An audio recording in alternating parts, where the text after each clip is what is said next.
오늘 말씀은 히브리서 마지막 시간, 히브리서 마지막 당부라는 말씀으로 함께 은혜 나누겠습니다. 한번 선포해 봅시다. 히브리서의 마지막 당부. 오늘 말씀은 히브리서의 마지막 당부의 말씀입니다. 이제 우리는 히브리서 말씀을 오늘로 끝맺음 짓게 됩니다.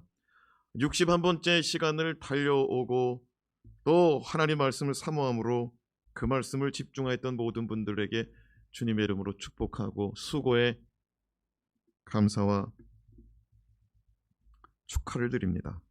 히브리서는 딱딱하고 거칠고 소화하기 어려운 말씀으로 정평이 나 있기 때문에 목회자들도 손대기 어려워하는 말씀, 그래서 그냥 히브리서 11장 정도 살펴보고 넘어가는 수준의 말씀입니다. 그럼에도 히브리서 기자는 히브리서 5장 12절에 이렇게 말씀하였죠.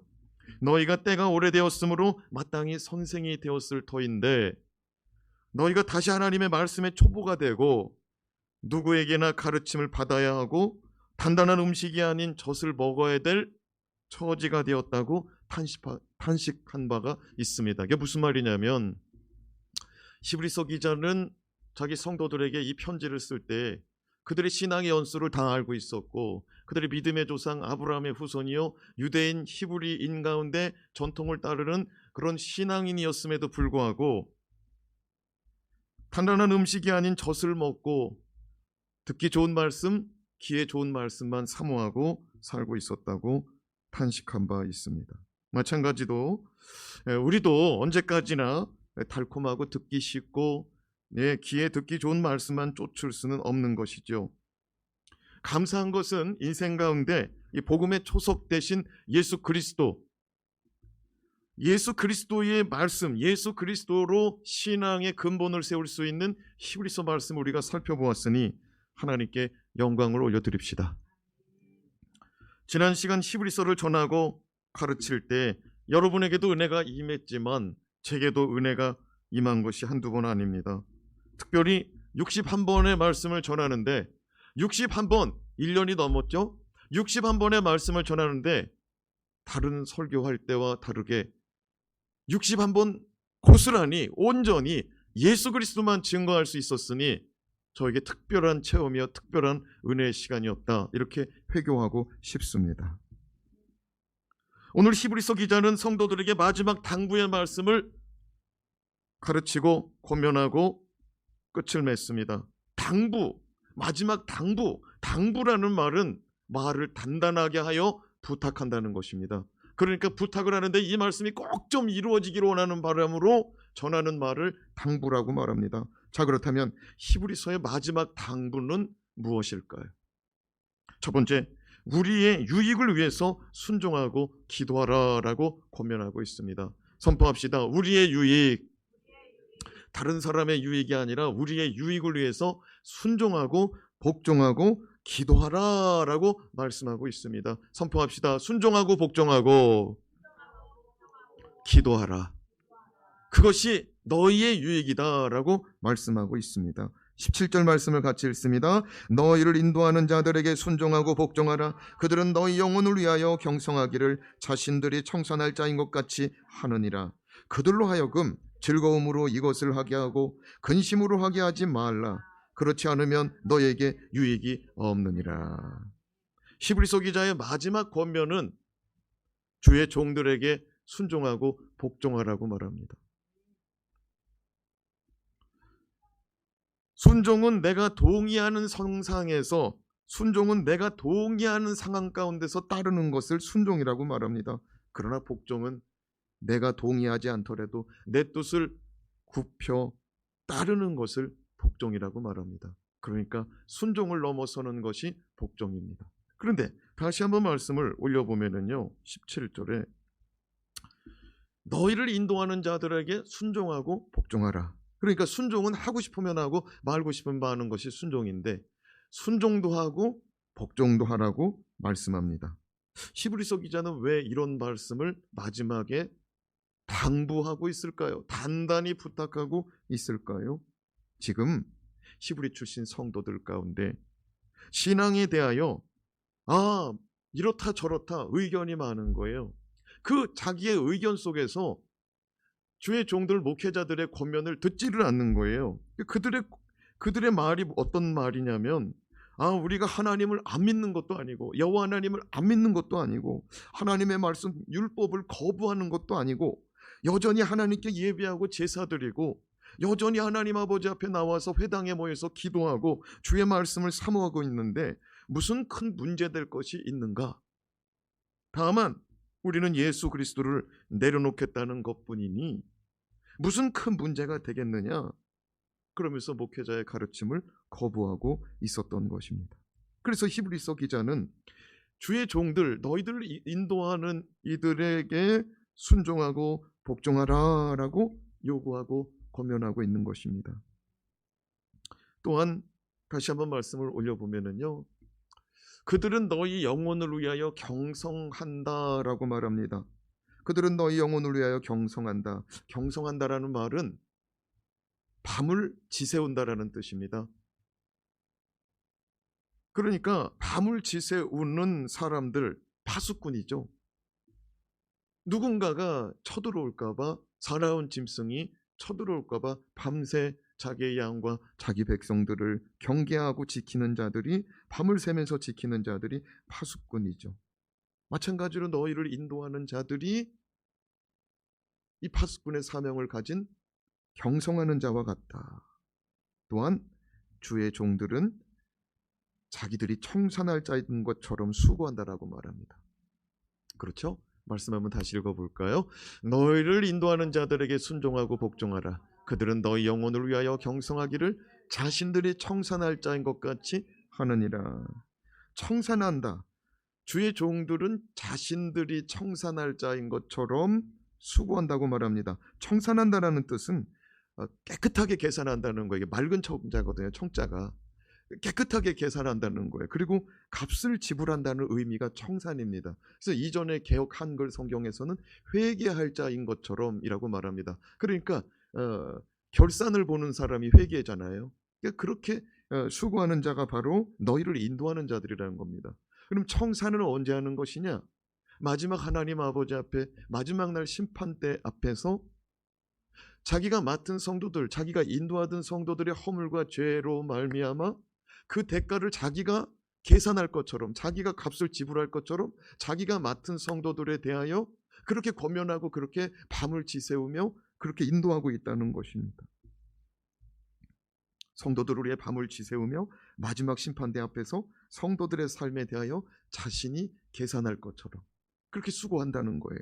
그러므로 히브리서 기자는 다시 말합니다. 17절, 그러므로 그들에게 근심을 주지 말고 그들로 하여금 이 일을 즐거움으로 할 수 있도록 하게 하라 당부합니다.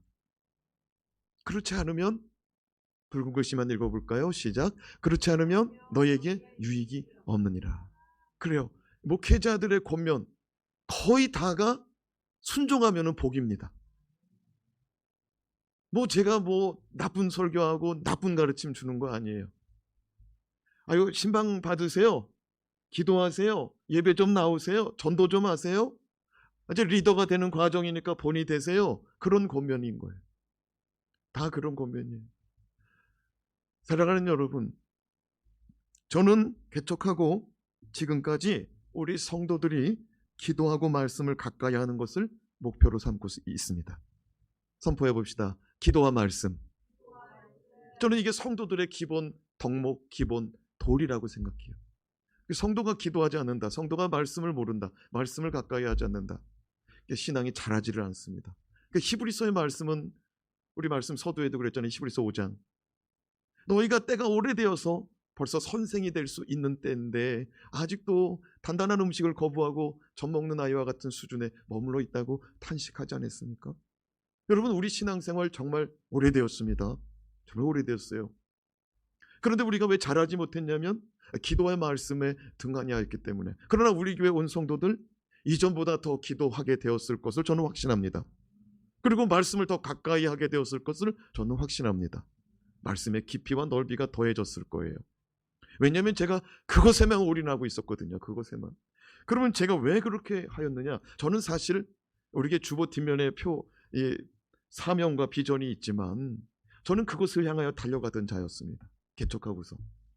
그런데 그것이 단번에 이루어질 수 없다는 것을 알았어요. 왜냐하면 이 꿈과 비전을 이루기 위해서는 초석이 잘 다져져야 되더라고요. 기초가. 그래서 히브리서 말씀, 여러분 저 현수막을 보세요. 수요 강단 주제가 뭐예요? 믿음의 초석 예수 그리스도. 그러니까 우리 신앙의 초석 예수 그리스도에다가 놓고서 신앙생활 하라는 거예요. 이 히브리서 말씀이 그 말씀인 거예요. 신앙의 초석을 다지라는 거예요. 그 히브리서 말씀, 이 히브리서 저자가 히브리 성도들에게 전한 게 뭐예요? 흔들리지 말라는 거예요. 흔들리지 않는 집을 지라는 거예요. 예수 그리스도 위에 지어야 된다는 거예요. 다른 곳에 짓지 말라는 거예요. 율법에다가도 짓지 말고 어떤 행위에다가도 짓지 말고 오직 예수 그리스도, 그것이 복음의 초석, 신앙의 초석이라고 지금까지 가르쳐 왔던 것입니다. 나도 훈련받아야 되고 개척교회 담임 목사도 훈련받아야 되고 성도들도 훈련받아야 되는구나. 그래서 목회자도 기도 훈련, 목회자도 말씀 훈련, 성도들도 기도 훈련, 성도들도 말씀 훈련에 힘써야겠다. 그리고 지금까지 달려온 거예요. 또한 저는요, 교회 리더들은 말씀과 기도가 기본이 돼야 된다라고 생각합니다. 뭐가 기본이 돼야 된다고요? 말씀과 기도. 그러니까 리더예요. 리더인데 리더가 말씀의 훈련이 안 돼 있어요. 말씀의 사모함도 없고 말씀을 붙들고 살려고 하지도 않아요. 리더가 기도도 안 해요. 기도하기를 어려워해요. 여러분, 기도는 하면 할수록 늘어요. 아멘. 우리 교회에서 대표 기도를 기도 훈련의 용도로 썼어요. 대표 기도를 시작할 때 성도들이, 우리 녹음된 파일이 다 여기 있으니까 자기 기도 듣고 싶은 사람은 얘기해요. 처음에 기도한 거 다 내어줄 테니까. 앞뒤도 말이 안 맞는 것 같고, 또 문맥도 부드럽지도 않고, 또 무엇을 기도해야 될지, 어떻게 기도해야 될지 잘 몰랐어요. 그런데요, 2년, 3년, 4년 지나는 동안에 은혜가 있더라고요. 변화가 있더라고요. 성숙이 있더라고요. 은혜스럽더라고요. 여러분, 기도도 하면 할수록 늘어요. 여러분 집에서 기도문을 써보시기 바랍니다.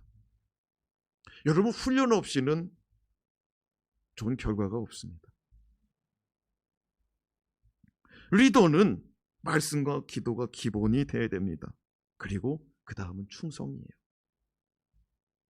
저는 우리 교회 리더십이 더디 세워진다 할지라도 기도하는 성도, 말씀을 사모하는 성도, 전도하는 성도, 목회자와 한마음으로 일심단결 대동단결하여 달려가고자 하는 자를 세울 것입니다.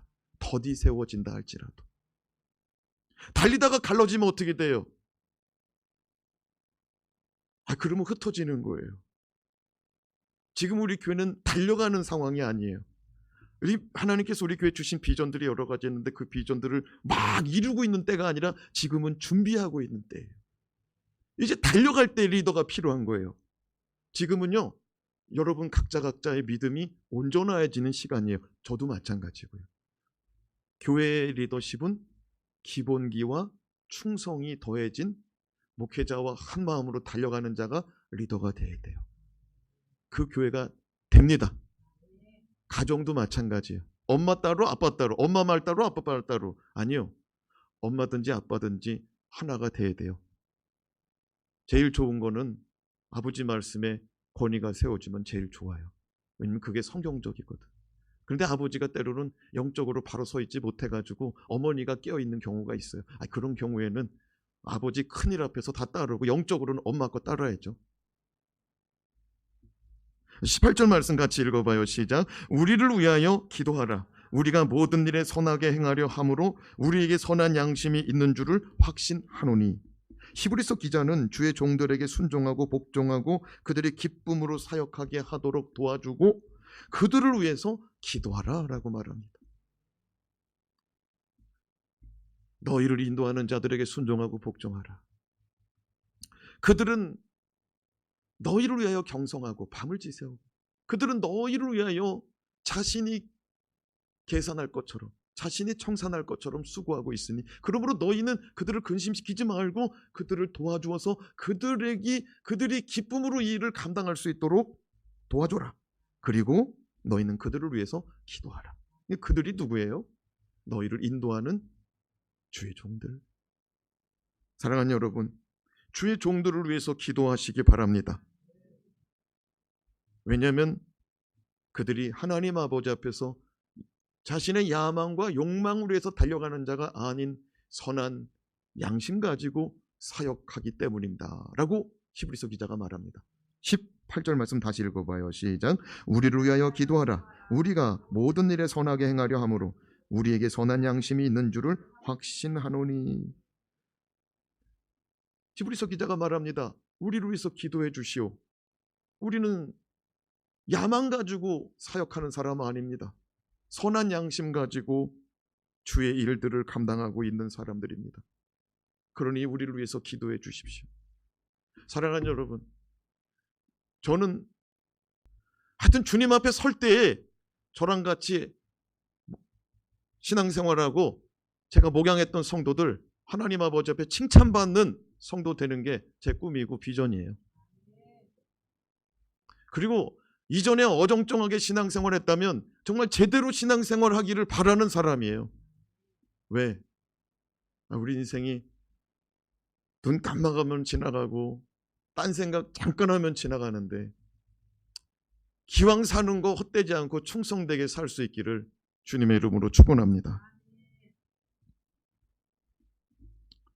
19절 말씀 읽어요. 시작. 내가 더 속히 너희에게 돌아가기 위하여 너희가 기도하기를 더욱 원하노라. 앞에서 말했습니다. 우리를 위하여 기도하라. 우리가 모든 일에 선하게 행하려 함으로 우리에게 선한 양심이 있는 줄을 나는 확신한다. 또 기도를 부탁합니다. 너희가 기도하기를 더욱 원하노라. 좀 더욱 기도했으면 좋겠다. 왜냐하면 내가 너에게 속히 돌아가서 만나기를 원하는데 지금 환경이 금방 돌아가지 너에게 금방 달려가기가 어려운 환경이니까 그것 좀 바뀌게 좀 기도해달라는 거예요.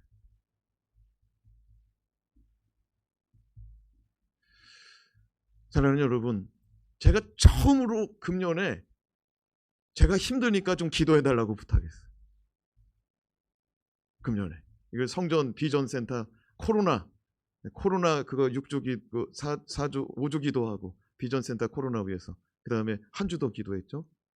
그렇게 하고 여러 일들 때문에 제가 탈이 났어. 정신적으로 멘탈적으로 체력적으로 무너졌어. 그래서 제가 기도를 부탁했어요. 목회자가 그냥 전신갑주 입고 로봇 태권브이처럼 날마다 승리하면 좋지만은 미안하지만 제가 개척 지금 8년 차인데 안식년 없이 그냥 달려서 그런지 좀 지쳤어. 이러저런 형편과 사정 때문에. 사랑하는 여러분, 가끔씩 주의 종들이 기도를 부탁할 때가 있으니 그러한 때 부디 기도해 주시기 바랍니다. 그러한 때는 목회자들이 힘들 때일 수 있고요. 그러한 때는 우리 모두가 함께 기도함으로 하나님의 선한 역사를 이루어야 될 때 우리가 딴 생각 가지지 말고 한 마음 한 뜻으로 하나님께 기도해서 하나님의 역사를 보자라고 권면하는 때이니 꼭 목회자들이 기도 부탁할 때는 기도해 주시기 바랍니다. 둘째로 평강의 하나님께 기도하라. 히브리서 저자의 마지막 당부의 말씀, 단단히 부탁하는 말씀, 평강의 하나님께 기도하라. 20절 말씀 같이 읽어요. 시작. 양들의 큰 목자이신 우리 주 예수를 영원한 언약의 피로 죽은 자 가운데서 이끌어내신 평강의 하나님이. 말씀의 끝부분을 보면 평강의 하나님이라는 표현이 있습니다. 이는 사도 바울이 자주 쓰는 표현입니다. 그래서 지금까지는 히브리서의 저자가 누구냐라고 말했을 때 좀 혼돈스러웠습니다.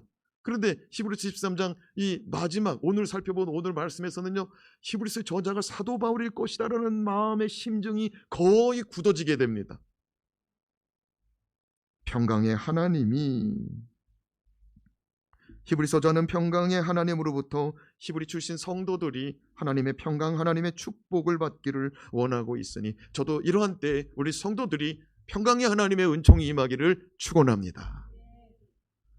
20절 말씀을 다시 올려놓고요. 20절 말씀 서두에 보면은 양들의 큰 목자이신 우리 주 예수다라고 말합니다. 양들의 큰 목자다. 여러분, 이것은 예수님과 우리의 관계를 표현하는 말씀입니다. 요한복음 10장 26절에서 27절 말씀을 같이 읽습니다. 시작. 너희가 내 양이 아니므로 믿지 아니하는도다. 내 양은 내 음성을 들으며 나는 그들을 알며 그들은 나를 따르리라. 주님은 우리가 주님의 양이라면 반드시 주님의 음성에, 주님의 말씀에 귀를 기울여 반응하고 주님의 말씀에 순종하고 주님을 따를 것이다 라고 말씀하셨습니다. 그런데 내 양이 아니기 때문에 안 따른다는 거예요. 우리가 목자 되신 주님의 양이라면 우리가 주님의 음성에 귀를 기울여야 될 줄로 믿습니다. 요즘 뭐 이렇게 카카오 스토리, 뭐 페이스북 이런 SNS에 뭐 쇼컷의 영상들이 올라오더라고요. 참 재미나더라고요. 고양이한테 손을 내미는 것이 옛날 고양이 키우는 사람들이었어요. 손 하면 올려놓잖아요. 개한테도 강아지한테도 손. 근데 요즘에는 어떻게 하느냐? 요즘에는요, 주인이 강아지 앞에서 막 춤을 추고 제자리에서 한 바퀴 돌면서 춤을 추고 그리고 강아지한테 손가락으로 너! 하고 사인을 줘요. 그런 개가요 막 흔들거리면서 한 바퀴 돌아. 야, 신기하더라고요. 그리고 요즘에는요, 진짜 강아지 앞에서 강아지랑 비슷하게 생긴 강아지 인형을 갖다 놓고 먹는 거를 그 앞에다가 딱 둬요. 진짜 강아지 앞에다가. 그리고 가짜 강아지 앞에도 먹을 거를 놔요. 그리고 가짜 강아지가 슬금슬금 가가지고 그거를 먹어요. 먹는 신용을 하는 거지. 가짜 강아지 인형이니까. 조금 있다가 인형을 가지고 꼴까닥 하고 인형을 제껴놓으니까 앞에 있던 진짜 강아지가 그거를 먹다가 막 뱉더라고. 야, 요즘 강아지, 고양이 재밌게 키우더라고요. 야, 대단해요. 어떤 강아지, 어떤 고양이는요, 고양이들이 장난꾸러기잖아요. 주인이 컵을 식탁 모서리에다 올려놨어요. 그랬더니 고양이가 주인 안 볼 때 꼬리로 싹 미는 거예요. 물컵 떨어뜨리게 하려고. 자기는 가만히 있고 꼬랑지만 하니까 자기가 안 한 척 하는 거죠. 싹 밀어요. 그랬더니 주인이 여기 똑같이 생긴 고양이 모양 가지고 컵을 이렇게 떨어뜨리고 나서 어떻게 했느냐면은 고양이 인형을 방망이를 가져와 가지고 막 때렸어요. 그 인형이 컵을 떨어뜨린 걸 가지고. 그랬더니 이 진짜 고양이가 어떻게 한 줄 알아요? 꼬리로 얼른 컵을 안쪽으로 집어넣더라고. 아, 요즘 재미나게 키우더라고. 그런데 여러분, 짐승도 자기 목자의 음성을 듣고 자기 목자가 부르면 나와요. 지금도 이스라엘에서는 목동들이 있거든요. 그런데 자기 집 앞에 있는 들판을 넘어서죠. 먹다 보면은 멀리 멀리 남의 동네까지 가죠. 그러면 한가운데에 양들의 여인숙이 있어요. 그 양들을 거기다가 위탁하는 울타리가 있어요. 남의 집 양들도 오고 저 집 양도 오고. 그럼 아침에 해가 뜨잖아요. 그러면은 여기저기서 양을 불러요. 이 목동도 자기 양 부르고 이 목동도 자기 양을 부르고. 그러면 자기가 부르는 주인의 양은 그 주인 앞으로 달려나와요. 그게 내 양은 내 음성을 듣는다는 주님의 말씀이 지금까지도 그렇게 양의 목동들 가운데 그렇게 해요. 그 방금 전에 그렇게 그 집에서 기르는 고양이도 말기 다 알아듣잖아요. 먹지 마 그러면 안 먹고 딱 쓰잖아요. 사랑하는 여러분, 예수님이 우리의 목자라면 우리는 주님의 음성에 귀를 기울이고 그분의 음성을 따르고 그분을 따라 살아야 될 줄로 믿습니다. 히브리서 기자는 말씀합니다. 그 큰 목자의 직책을 지신 우리 주 예수께서 자기 목숨까지도 내어버리시며 자기에게 맡겨진 양들을 지켜내셨다고. 다시 한번 말씀 한번 올려볼까요? 몇 절이냐면 20절 읽어봐요. 시작. 양들의 큰 목자이신 우리 주 예수를 영원한 언약의 피로 죽은 자 가운데서 이끌어내신 평강의 하나님이, 큰 목자이신 우리 주 예수님이 영원한 언약의 피로 죽은 자 가운데서 이끌어내셨다. 이게 이해가 될 듯 말 듯합니다. 좀 끊어서 봅시다. 영원한 언약의 피. 시내산에서 받은 율법은 영원한 언약이 아닙니다. 율법으로는 날마다 짐승의 제사를 드려 피의 제사를 드려 속죄 제사를 받아야 됩니다. 그러나 영원한 언약의 피, 예수 그리스도의 피는 영원한 속죄를 온전히 이룬 줄로 믿습니다. 단번에 영원한 속죄를 이루었다고 히브리서 기자가 누차 강조했죠. 히브리서 기자는 예수님이 자신의 피로 성도들을 향한 영원한 속죄의 피를 흘리시며 십자가에 죽으실 때 평강의 하나님은 주님을 죽은 자 가운데서 이끌어내셨음을 증거하십니다. 그게 무슨 말이냐? 예수님이 영원한 언약의 피를 흘리면서 저 십자가에서 물과 피를 다 쏟기까지 죽으셨어요. 동의하시면 아멘. 그 죽은 자 가운데서 살려내신 이가 누구냐면 평강의 하나님이라는 거예요. 선포합시다. 죽은 자 가운데서 살리신 이가 평강의 하나님입니다. 이는 부활의 주체자가, 이 죽음과 사망을 이긴 이 부활의 주체자가 누구냐? 평강의 하나님이라고 말씀하는 것입니다. 히브리서 기자는 평강의 하나님의 부활의 능력을 우리에게도 부어주시사 우리가 모든 선한 일을 할 수 있는 온전함에 이를 것이라고 증거하고 있습니다. 21절이에요. 시작. 모든 선한 일에 너희를 온전하게 하사 자기 뜻을 행하게 하시고 그 앞에 즐거운 것을 예수 그리스도로 말미암아 우리 가운데서 이루시기를 원하노라. 영광이 그에게 세세 무궁토록 있을지어다. 다시 한번 읽을 때 저 21절 앞에 평강의 하나님이라는 말을 붙여서 평강의 하나님이 모든 선한 일에 이렇게 읽어봐요. 평강의 선한 하나님을 붙여서 시작. 평강의 하나님이 모든 선한 일에 너희를 온전하게 하사 자기 뜻을 행하게 하시고. 그러니까 평강의 하나님이 너희를 온전하게 하사. 누구를 온전하게? 너희를, 우리를. 평강의 하나님은 죽은 자 가운데서 살려내신 분이거든요. 여러분, 죽은 자 가운데서 살려낸 역사는 이전에도 없고 이후에도 없고 오직 예수 그리스도 안에서 일어났거든요. 그런데 주님 다시 오시는 날은 모든 죽은 자가 부활할 것이라고 그랬어요. 할렐루야. 그런데 이 모든 역사를 누가 이뤄내냐면 평강의 하나님이 이뤄낸다는 거예요. 그러니까 진노의 하나님이 온전케 만드는 것이 아니라 평강의 하나님이 온전케 만들어내더라고요. 죽은 자 가운데서 살리신 하나님이 우리를 온전하게 한다. 여러분, 죽은 자 가운데서 살리는 일이 어려울까요? 온전하지 못한 자, 그 사람 온전하게 만드는 게 쉬울까요? 어려워요?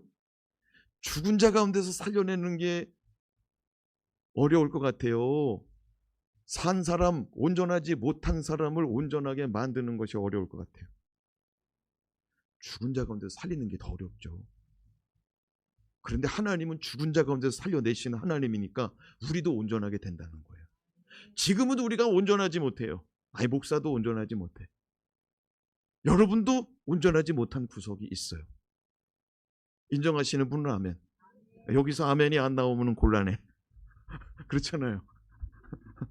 선줄을 생각하는 자도 넘어질까 조심하라고 그랬는데 그냥 인정하고 갑시다. 인정하고. 저도 부족하고 여러분도 부족하고. 그러니까 겸손히 훈련 받아야 돼. 그렇죠? 근데 이것을 주님이 평강의 하나님이 이루실 수 있다라고 말합니다. 평강의 하나님이 이루실 수 있다. 그러므로 말미암아 평강의 하나님이 온전하게 하실 뿐만 아니라 자기의 뜻을 행하게도 하실 수 있대요. 말씀 올려봐요. 21절.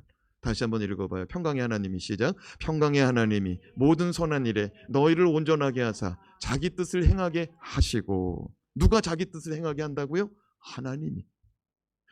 지금은 우리가 생각도 많고 계획도 많고 지금은 우리가 하고자 하는 일도 많아요. 그러니까 지금은 하나님의 뜻을 온전히 행하지 못해요. 하지만 평강의 하나님은 때가 되면 하실 수 있다는 거예요.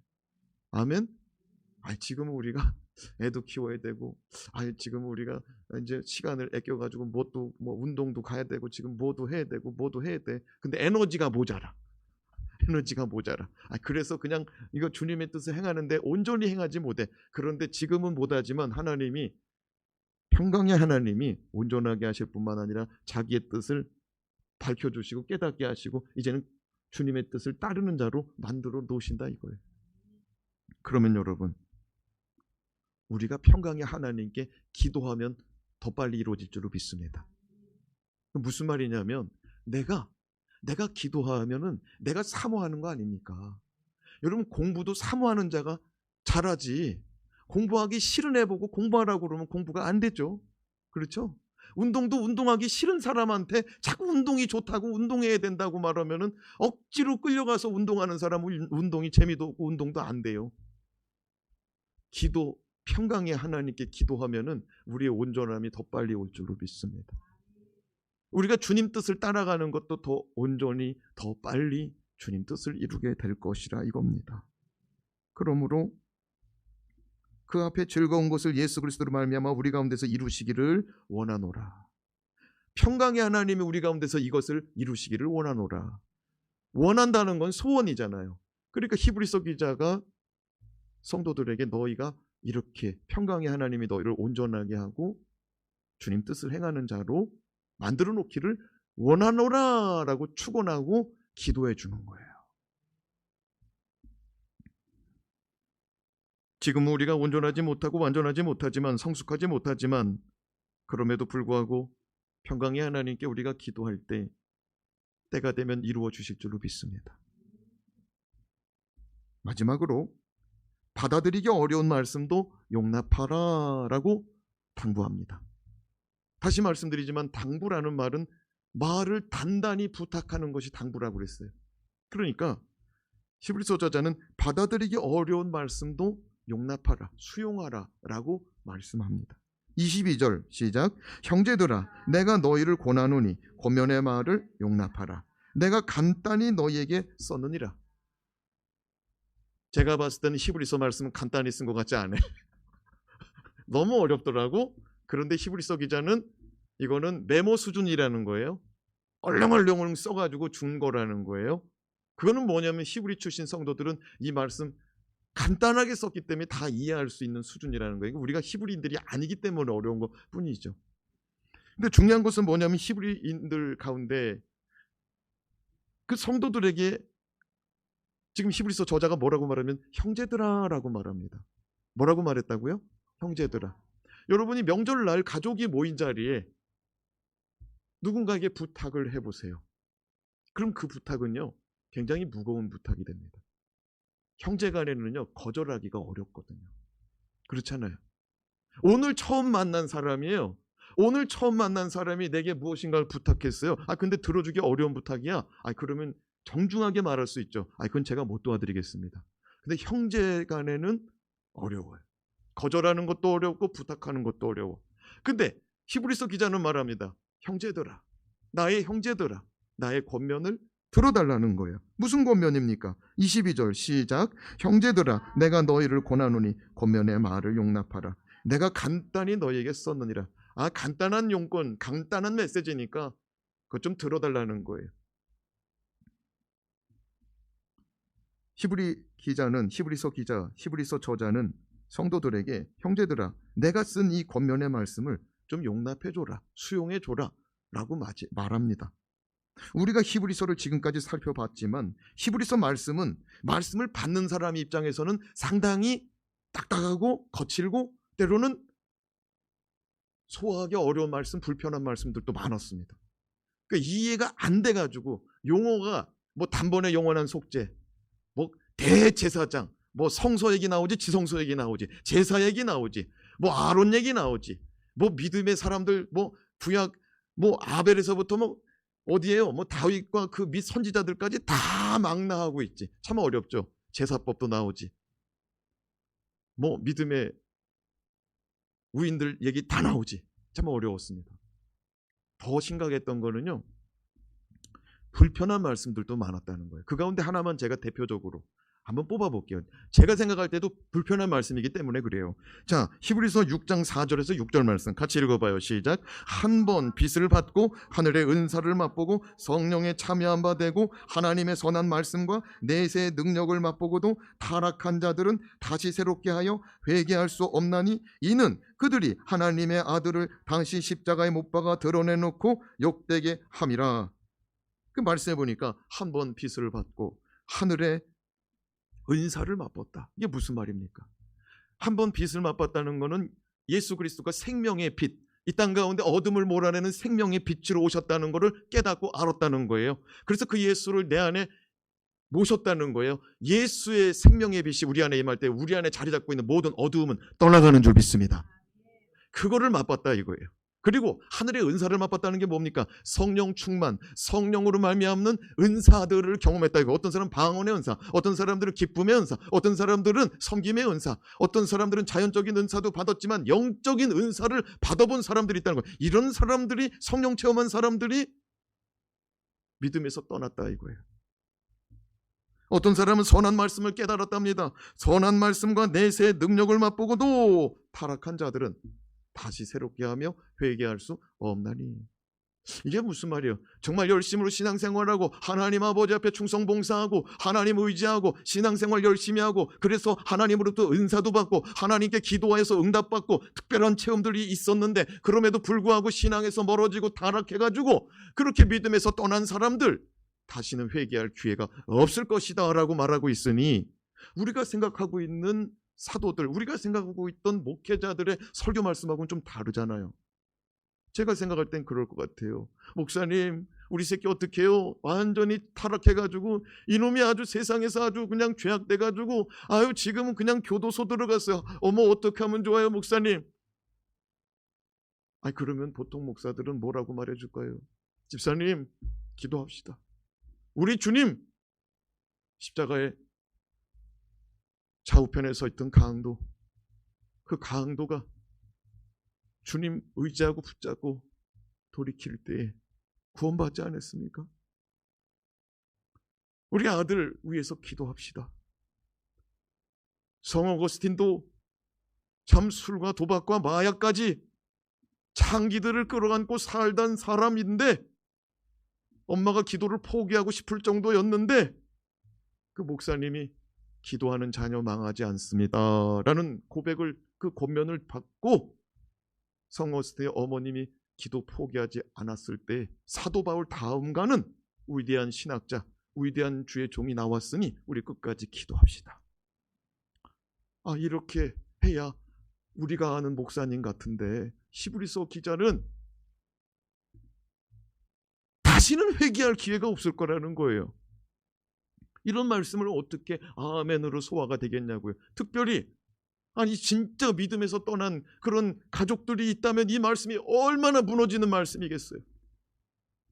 소화하기 어렵단 말이에요. 그럼에도 불구하고 히브리서 기자는 뭐라고 말하냐면 내가 너에게 간단히 쓴 히브리서 1장부터 13장까지 이 말씀, 이 메모를 용납했으면 좋겠다는 거예요. 이 권면의 말씀을 너희가 수용했으면 좋겠다는 거예요. 하지만 어려운 말씀이에요. 근데 수용했으면 좋겠다는 거예요. 이게 히브리서 기자의 마지막 권면, 마지막 당부예요. 단단히 부탁하고 있어요. 어려워도 받으라고. 참 어려운 말씀이지만 받으라. 여러분, 목회자가 강단에서 부탁하는 말씀을 좀 들어주시기 바랍니다. 제가 기껏 해봐야 예배 좀 나오세요. 우리 같이 기도합시다. 전도합시다. 이거 정도예요. 이거 정도. 근데 히브리서 말씀의 저자는 참 어려운 권면합니다. 왜 그랬을까요? 왜 그랬을까요? 히브리서 기자는 여기서 물러날 수 없다는 거예요. 지금 히브리 출신 성도들이 너무나 많이 물러난 상태라는 거예요. 예수 믿는 것 때문에 형장의 이슬로, 톱으로 몸이 쓸려지는 거, 돌에 맞아 죽는 거, 감옥에 갇히는 거, 직장에서 떨어지는 거, 사업에서 다 잃어버리는 거, 아이들 가르치는 교육의 터전에서 도망가가지고 토굴로 굴 속으로 들어가서 신앙생활할 수밖에 없는 환경이기 때문에 나는 그렇게는 못한다. 나는 그렇게 힘들게는 신앙생활 못하겠다고. 그렇게 하고 물러나니까, 그 물러나는 사람이 너무 많으니까 히브리서 기자는 말합니다. 단호하게 얘기하는 거예요. 여기서 물러나면 회개할 기회가 없으니까 예수를 놓치면 안 된다는 거예요. 예수가 어떤 분이냐는 거예요. 예수는 모세보다 위대하고 아론 대제사장보다 위대하고 천사보다 높고 옛 언약 율법보다도 더 온전하고 더 좋은 새 언약을 들고 오신 분이라 이거예요. 그분은 우리를 위하여 한 성을 예비하신, 저 영원한 천국을 예비한 그리스도니 그를 놓치지 말자고 권면하는데 여기서 물러설 수 없다는 거예요. 마치 6.25 전쟁 때 낙동강 전투에서 이제 낙동강을 지키지 못하고 무너지면 이제 대한민국은 끝인 거예요. 그때 낙동강 방어선에 있던 지휘관들과 전우들은 우리가 목숨을 던져서 이 나라 대한민국, 자유 대한민국 지켜내자고, 그들은 모두 그렇게 일심단경 대동단결하여서 이 나라 민족 지켜낸 줄로 믿습니다. 지금 히브리서 기자는 말하는 거예요. 더 이상 물러나면 안 된다고. 여기서 신앙이 물러서면 다 무너진다고. 다음 세대도 없다고. 최후의 보루, 최후의 방어선을 친 거예요. 히브리서 기자는 하나님으로부터 오는 영적인 축복, 영적인 장자권을 소홀히 지냈던 팥죽 한 그릇에 장자권을 팔아넘긴 에서와 같이 예수 그리스도를 붙잡고 예수 그리스도를 통한 축복을 놓치지 말라고, 팥죽을 팔고 나서는 아무리 아버지 앞에서 울고 후회하고 회개하여도 그걸 돌이킬 수 없었다고 우리에게 가르쳐 주었습니다. 사랑하는 여러분, 우리는 지금 톱으로 켜고 칼로 죽임당하고 적신으로 벌거벗겨짐 당하고 신앙 때문에 토굴을 파고 광야로 나가서 짐승의 탈을 뒤집어 쓰고 사는 신앙은 아닙니다. 얼마나 감사한지요. 그러면 우리는 편안하고 안락한 이 삶 속에서 주님을 더 기쁨으로 섬겨야 되지 않겠습니까? 히브리서 기자는 말합니다. 이렇게 딱딱하고 불편하고 소화하기 어려운 나의 권면을 제발 용납해 주시오. 23절 시작. 우리 형제 디모데가 노인 것을 너희가 알라. 그가 속히 오면 내가 그와 함께 가서 너희를 보리라. 갑자기, 요즘에 애들이 이런 표현 쓰더라고요. 갑자기, 뭐 이런 표현도 써요. 갑분싸. 그게 뭔 줄 알아요? 갑자기 분위기가 싸해졌다. 그래서 그냥 생뚱맞을 때 갑자기라는 표현을 많이 쓰더라고. 근데 히브리서 마지막 결론에 갑자기 누가 나와요? 디모데가 나와. 디모데는 누구랑 세트냐면 바울과 디모데예요. 그죠? 그래서 히브리서 기자가 바울일 거다. 왜냐하면 디모데는 바울을 영적인 아버지로 두고 있잖아요. 그리고 바울은 디모데를 항상 챙겨요. 왜냐하면 자기 목회지를 디모데에게 줬거든요. 그래서 디모데한테 말합니다. 디모데야, 너의 나이 어림을 성도들이 업신여기지 못하게 해라. 그래서 바울은 디모데의 영적 권위도 세워줘요. 디모데를 잘 따르라고도 권면해주고. 다른 사도들의 말씀 가운데 디모데 얘기 잘 안 나와요. 거의가 다 사도 바울의 서신서에서 디모데 얘기가 나오죠. 그러므로 히브리서의 말씀은 아마도 바울일 것이다. 24절 시작. 너희를 인도하는 자들과 및 모든 성도들에게 문안하라. 이달리아에서 온 자들도 너희에게 문안하느니라. 말씀해 보니 이달리아가 등장하는데, 이달리아는 이탈리아, 그게 이달리아입니다. 이탈리아에도 지금 성도들이 많이 있군요. 그래서 이탈리아에서 지금 히브리인들에게 찾아온 성도들이 있더라고요. 그러니까 옛날에는 지역을 넘어서 성도들끼리 교제하고 있더라고요. 특별히 바울의 목회지가 베드로의 목회지가 바울에게도 넘어간 때가 있고, 베드로의 목회지가 바울에게, 바울의 목회지가 베드로에게, 때로는 또 요한에게도 넘어가고. 초대교회는요, 네 교회 내 교회가 아니라 그 사도가 필요하면 불렀어요. 그 사도가 필요하면. 그리고 필요하면 가서 목양했고. 왜? 그 당시에는 교회 리더가 부족했어요. 그리고 그 당시에는 이렇게 성전을 세운 교회가 아니라 은밀하게 숨어 신앙생활하는 교회였어요. 성도들이 모이면 교회가 되는 거예요. 이렇게 우리처럼 건물에 모이는 게 아니라 전하는 거예요, 복음을. 아무개가 아무개가. 그러면 조용히 은밀히 신앙생활하는 거예요. 그러다 보니까 사도 바울은 계속 전도하러 돌아다니죠. 사도들도 계속 전도하러 돌아다니죠. 그러니까 목회자가 많이 부족했어요. 그래서 24절에 중요한 게 뭐냐? 너희를 인도하는 자들과 모든 성도들과 이달리아에서 온 자들에게도 서로 문안해라. 서로 돌아봐라. 서로 살펴라. 이것이 사도 바울의 마지막 권면. 그리고 25절은 이렇게 끝이 납니다. 시작. 은혜가 너희 모든 사람에게 있을지어다. 이것도 사도 바울의 고정 멘트. 바울은 평강과 은혜를 중요시합니다. 사랑하는 여러분, 사도 바울이 말합니다. 아니, 히브리서 기자가 말합니다. 은혜가 너희 모든 사람에게 있을지어다. 오늘 이 시간에 우리 세움의 모든 성도들에게 은혜가 있을지어다. 은혜는 우리의 허물과 죄가 사함받게 합니다. 은혜는 우리의 연약함이 덮어집니다. 은혜는 우리의 힘과 우리의 능과 우리의 이런 재능이 아니라 하나님의 은혜가 임하면 우리의 것보다 더 큰 역사가 나타나게 하는 것이 은혜입니다. 저와 여러분에게도 히브리서의 은혜가 이 세상 그 무엇보다도 오직 예수 그리스도가 우리의 삶의 중심이 되고 도저히 포기할 수 없고 도저히 빼앗길 수 없고 도저히 양보할 수 없고 도저히 내어버릴 수가 없는 정말 내 인생의 전부라고 고백할 수 있는 이 은혜가 임하시기를 주님의 이름으로 축원합니다. 축원합니다. 기도합니다.